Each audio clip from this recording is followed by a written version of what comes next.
वानी अपनी सौतेली माँ शांति और अपनी सौतेली बहन गौरी के साथ रहती थी। उसकी माँ और उसकी बहन उसे एक आंख भी पसंद नहीं करते थे क्योंकि वे सौतेले थे। वानी अब बड़ी हो गई थी तो उसके पापा को उसके शादी की चिंता हो गई थी। पर अच्छा, तो आज इसे फिर कोई लड़का देखने आ रहा है। मुझे ऐसा कुछ करना पड़ेगा जिससे कि वो इसे देखकर बिल्कुल साफ मना कर दे। माँ, लेकिन तुम ऐसा क्या करोगी? अभी रुक, तू बस देखती जा। वानी सो रही थी। उसकी माँ शांति उसके चेहरे पर काला रंग लगा देती है। वानी बेटा, अभी उठे नहीं हो? अभी सो ही रही हो?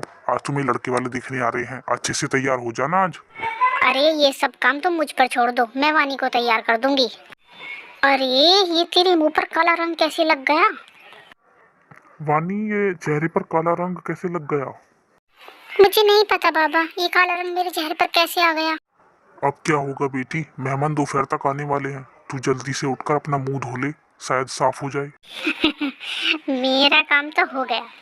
मैं देखती हूँ तू कैसे शादी करके यहाँ से जाती है। अरे तू यहाँ से चली जाएगी तो हमारा क्या होगा? तू तो एक नौकरानी है हमारे लिए, फिर हमें सारे दिन पूरे दिन काम ही करना पड़ेगा। माँ, तुमने तो कमाल ही कर दिया। वानी का चेहरा देखकर मुझे हंसी आ रही थी। काला रंग तो छूटा ही नहीं, ऐसे ही था। बेचारी वानी को तो ये पता ही नहीं था कि जिस माँ और बहन को वो अपना समझ रही है वो ही उसके सबसे बड़े दुश्मन है। फिर एक दिन शाम को, देखिए, आप बुरा मत मानिएगा, अभी मेरे पति के आने में समय है, इसीलिए मैं तुम्हें अपनी बेटी वानी के बारे में एक बात बता देना चाहती हूँ।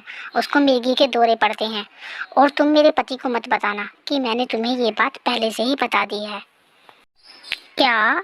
तो क्या हम एक बीमार लड़की के लिए रिश्ता लेकर आए हैं? अभी लड़के की माँ शांति से बात कर ही रही थी कि तभी वानी आ जाती है। वानी कपकपाते हाथों से चाय लेकर आती है। उसके हाथ से ट्रे छूट जाती है और उसको चक्कर आ जाते हैं और तभी वो बेहोश होकर नीचे गिर जाती है। चलो जी, यहाँ पर रुकने का तो कोई फायदा नहीं है, लड़की को मिर्गी के दौरे पड़ते हैं। अरे क्या हुआ, कैसे चल दिए? अरे मुझे आने में थोड़ा टाइम लग गया, रास्ते में जाम था इसीलिए टाइम लग गया। आओ बैठो, कहाँ जा रही हो इतनी जल्दी? तुम्हारी बेटी को मिर्गी के दौरे पड़ते हैं, तुम ये बात छुपाकर अपनी लड़की के लिए रिश्ता ढूंढ रहे हो। शर्म आनी चाहिए तुम्हें। वानी के पापा वानी को लिटा देते हैं। थोड़ी बहुत देर बाद वानी को होश आता है और वो देखती है कि उसके पापा फूट फूट कर रो रहे हैं और वो अपने पापा के पास जाती है। मैं जानती हूँ बाबा, आप मेरी वजह से बहुत परेशान हैं, लेकिन मुझे खुद ही नहीं पता, मेरा शरीर अचानक से कांपने लगा और मुझे कब बेहोश हो गई मुझे पता ही नहीं चला।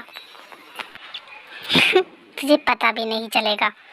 मैंने सुबह तेरी चाय में नशे की दवाई मिला दी थी ताकि असर शुरू हो जाए और तू बेहोश हो जाए। वानी, तुम्हारी वजह से तुम्हें पता भी है तुम्हारे बाबू को कितनी परेशानी हो रही है। जो भी रिश्ता आता है कोई ना कोई बात हो ही जाती है। मुझे तो लगता है कि तुम्हारी किस्मत में शादी है ही नहीं। मैं तो कहती हूँ जी, इसका छोड़ो, गोरी के बारे में कुछ सोचते हैं। बस भी करो, और कितना सुनाओगी? उस बेचारी का इसमें क्या दोष है? वानी जोर जोर से रोने लगती है और घर से बाहर चली जाती है। चलते चलते उसे पता ही नहीं चलता कब वो नदी के किनारे पहुंच जाती है। तभी सामने से उसे एक बूढ़ी माँ नजर आती हुई। अरे ये बूढ़ी अम्मा तो नदी में गिर जाएगी। अम्मा रुको, उधर मत जाओ, उधर नदी है, तुम नदी में गिर जाओगी। अच्छा हुआ बिटिया तूने आवाज लगा ली, आंखों से अंधी हूँ ना, कुछ दिखाई नहीं देता, इसीलिए ये नदी भी नहीं दिखाई दी। आपको कहाँ जाना है अम्मा? आओ मैं आपको छोड़ देती हूँ। मुझे दुर्गा मंदिर जाना है, मैं वहाँ ये फूलों की माला बेचती हूँ। आ जाने में लेट हो गई, शायद मैं अपनी दिशा भटक गई हूँ। दुर्गा मंदिर इस दिशा में नहीं, उस दिशा में है। आओ मैं आपको छोड़ देती हूँ। खुश रहो बेटी, जीती रहो। क्या नाम है तुम्हारा? मेरा नाम वानी है। बातों ही बातों में वानी की आंखें भर आती है और वो अपना सारा दुख उस बूढ़ी अम्मा के सामने कह देती है। अम्मा, आपका मंदिर आ गया, कहाँ बैठती हैं आप? वो वहाँ पर पेड़ की छांव में बैठती हूँ, वहाँ बैठकर फूलों की माला बनाती हूँ और बेचती हूँ। अम्मा ये लो, आपके लिए मंदिर से ठंडा पानी ले आई हूँ, और प्रसाद बट रहा था ये भी मैंने आपके लिए ले लिया है।